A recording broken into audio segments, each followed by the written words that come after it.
was a good win for us, the Coaches versus Cancer. That's why we all wore the red shoes together to honor those who've had a tough time with cancer, and coaches, we all rally around that. It affected our families and many, many others. So proud of our team. We played very hard on defense, held them to a low percentage from the field and three-point line. Wasn't our best game offensively with 16 turnovers, not uncharacteristic, but sometimes you have to win a little ugly, and we got it done. When did you learn Samet wouldn't be able to go tonight, and just what were the initial adjustments? Yeah, he was fouled numerous times in that NC State game, and some were called, some weren't. But he had aggravated just a kind of an aggravation. He got a little swelling, but he's actually improved a lot in the last few days. So we expect him to be day-to-day from here on out. We just, out of precaution, sat him out tonight, and but he has certainly improved the last few days. Coach Madsen said that he found out 45 minutes before tip that you all would be without Samet, and you all found out they'd be without Marty. What kind of adjustments did you make when you realized the change in their lineup? Well, we didn't make too many adjustments. It enabled both teams to play smaller. You saw we had Keon at center a lot, and they played their small. They had Dort, who's a true center, but they played some other guys at the center position. So we both went small a big part of the game.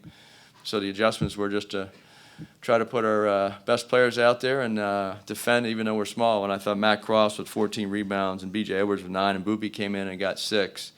It really helped us, even though we were playing small.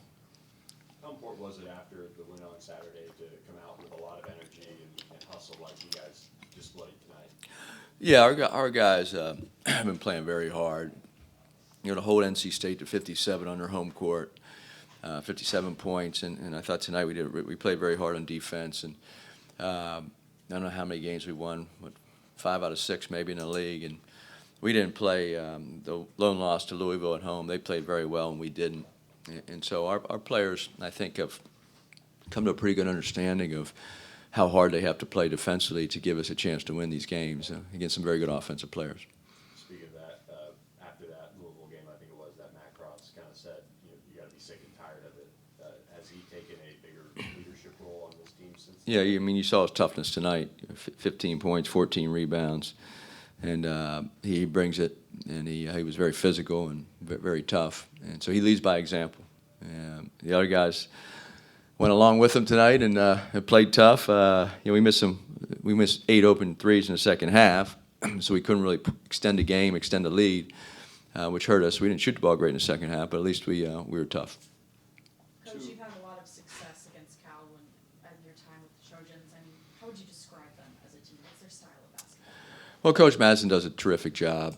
I know he's been there a few years. I think my time at USC, there were 5 Cal coaches, so the styles have always changed depending on who was coaching. We were fortunate to be fairly successful against them at home and away.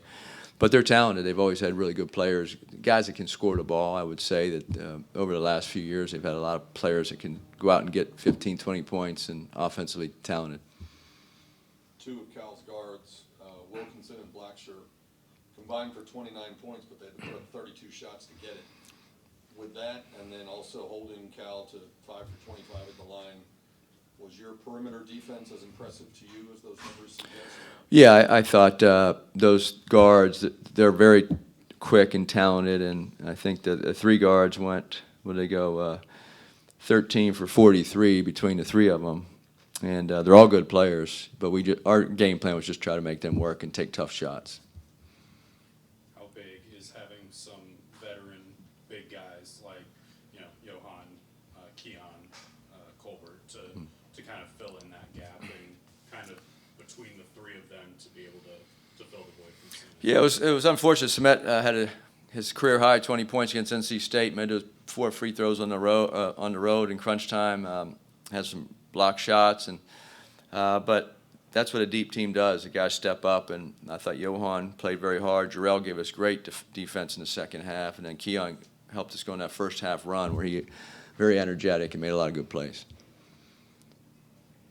You guys have built a reputation as one of the highest scoring teams in the ACC, if not the country. How important was it tonight, not shooting your best for your defense to step up and get you across the finish line? Well, that's the difference between our team now and our team in the beginning of the season. We would not have played, we would not have held NC State to 57 on our home court or 65 tonight. We were not very good defense when we started the season. Now, we had a lot of guys in and out. Matt was hurt. Samet wasn't eligible yet, and our other guys didn't understand really what our defensive system was all about. We had 10 new players. So it took some time for us to really focus on that. And we've had some ups and downs throughout the season. So but you were right. We've been a better offensive team than defensive team for most of the season with our numbers. But our goal was to be able to win games with our defense. And we did that twice against Virginia, held them to 51 and 52. NC State tonight was another example of that. When you don't shoot the ball, you go 0 for 8 in the second half on three-pointers, you have to defend. And so we're trying. You know, we're a little streaky at times, but our guys are really bought in. Very proud of them, and they've improved dramatically on that side of the ball. I was about to say that buy-in that you're feeling from the players. Is there some moments over the last month or so that you've really seen that come across and it makes you feel a little bit better? Yeah, I'd say like at NC State, we were down 8-0, and all of a sudden it was back and forth, and they took another lead, and we had to go zone. And we stayed in our zone, went on a 15-0 run. So for them to be able to play man-to-man and then switch to a zone and go on that big run, that was really give them a credit because they were able to adjust to it, and they had complete buy-in, all five guys, whoever was on the court. That's one example. And then, our winning streak before the Louisville game, same thing. The Virginia game up there we played extremely hard defensively, and we went 1 for 17 from 3. After the first shot we made, we went 1 for our next 17, and the only reason we had a chance to win that game is because we played so hard. And then, of course, we made 3 straight threes to win it in the last 25 seconds. So that's we were trying to get to that level, and very proud of our guys on this winning streak, I should say. 5 out of 6. But I think they understand what it takes to win ACC games, and we're 4-1 on the road, which is also credit to them. They've been able to be professionals, handle their business on the road, in some pretty tough places to play. Boopy Miller at the beginning of the year led you in scoring in a bunch of games, and you talked extensively about his scoring ability. He's had a few games like tonight where he scores 13, and it seemed like every time he touches the ball, he draws a crowd. Has he cooled off a little bit offensively, or are people just defending him differently? Well, he still had 13 points and 5 assists and 3 steals, 6 rebounds. Now tonight he had 4 turnovers, but you look at Miami game, he had 9 or 10 assists. Georgia Tech game, 10 assists. When the game was on the line at NC State, he drove the lane, shot fake, 2 guys jumped, the other 3 guys drew in the lane. He drew 5 guys in the lane. He kicked it out for BJ, and he made that big 3 from the corner.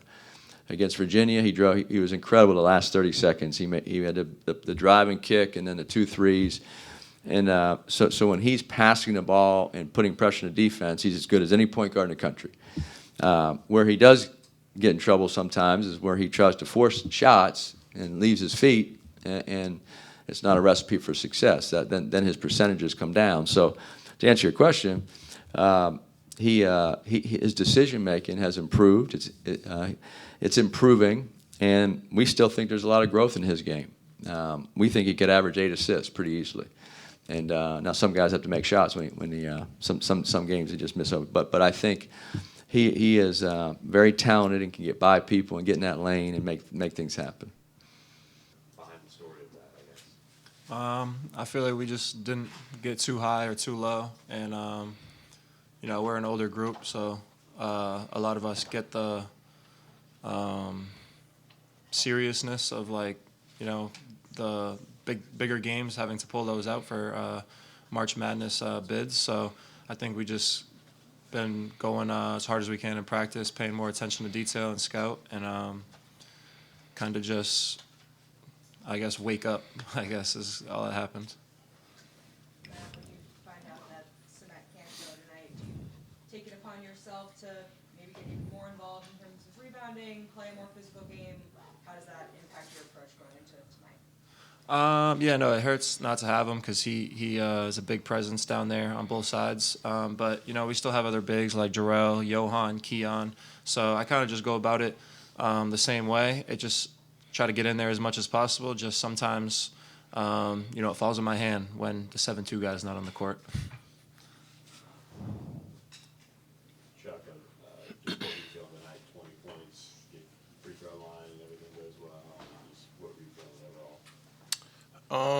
Nothing in particular. Just letting the game come to me, letting it flow. I feel like we had a good flow in the second half on offense. I wasn't forcing nothing or trying to put up anything. Just letting the game come to me. You guys held their three guards to 13 for 43 shooting and 5 for 25 from the three-point line. What was the key to your approach with your perimeter defense tonight? Well, we knew they were kind of a heavy guard team, so we had a lot of emphasis on that in practice, just keeping them from getting in the paint. We knew they really weren't trying to shoot threes. We know they were capable, but that wasn't really what they were looking to do. And I think we just had great attention to the scout and executed the way we wanted to. You guys were both kind of involved in the spark that, kind of led to you guys taking the lead and pulling away in the first half. That layup, I think, with 6 minutes left to kind of break the drought, and then Chuck hit a three. Just what's the conversation like and maybe the huddle kind of leading up to all of that when things aren't going well offensively, but you guys find a way to make something happen? Well, I think we started the game off pretty flat. But like he said, we're older guys, kind of experiencing that, so we didn't get too high or too low. We just kept playing, and I think we've shown offensively we're good for 15-point outbursts at any given second. So we just stayed grounded and just let it come to us. I guess for you and the guards, what does it do when Samet's not out there? I know there's a lot of stuff you guys are able to do with him in there. All right. How much did that change, and then just kind of what did you see from kind of the trio of bigs that picked up the slack? Well, Samet is definitely a big advantage being 7'2" and with his skill set. But him not being on the court, I think we look to play through Matt a little bit more in the post. And then if they showed they wanted the heavy gap and maybe go double him, we got shooters all around. That's all it means. Is better spacing for Matt to get his ISO in. But I think whatever group on the court at any given time, we're pretty comfortable with going to war with that 5 on the court. Matt, Cal's coach was talking about how 45 minutes before the game tonight, he realized you all didn't have Samet, and you guys found out that they didn't have Madi Sissoko. Did that change anything for you and the other front court guys in terms of how you wanted to attack on the offensive end or how you wanted to defend? I don't think so. I think we had the game plan regardless. It does help when they don't have their starting center in there, but I think at the end of the day, we have our plays that we were prepared to do with him in there. So without him in there, we didn't think that it probably work even better. So.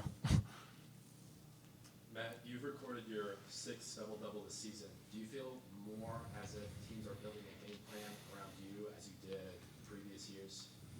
I think sometimes when we get the switch maybe on smaller guards, but I don't know. We got a lot of guys on our team. I think you can't really game plan for one guy. I mean, if you game plan for one guy, I think it's shown that anybody can go off. So I mean, if you want to focus all the attention on one or double on one, we got 3 guards that can go for 20 at any given night and spurts like that, and we got forwards that can know the rotations and can dominate in the post at any given night. So I don't think other than maybe they don't want to force the switch, I don't think you can really do that with our team. Coach Enfield was talking about how you guys have played a lot of very tough games recently with North Carolina State, the 2 Virginia games. How much of that toughness is simply the maturity that you guys talked about as being a veteran team, or is it a matter of just coming together with 10 new guys finally getting to know each other and gel, or what do you attribute that toughness to that's carried you through some of these recent close games? I just say that's just what comes with the conference, the ACC. Every game you got to be ready. But I think we've grown through that stretch. Obviously, we had some defeats through that, but I think as a team we kind of matured, and now we feel pretty battle tested. That there's not much we haven't seen at this point in the season. So.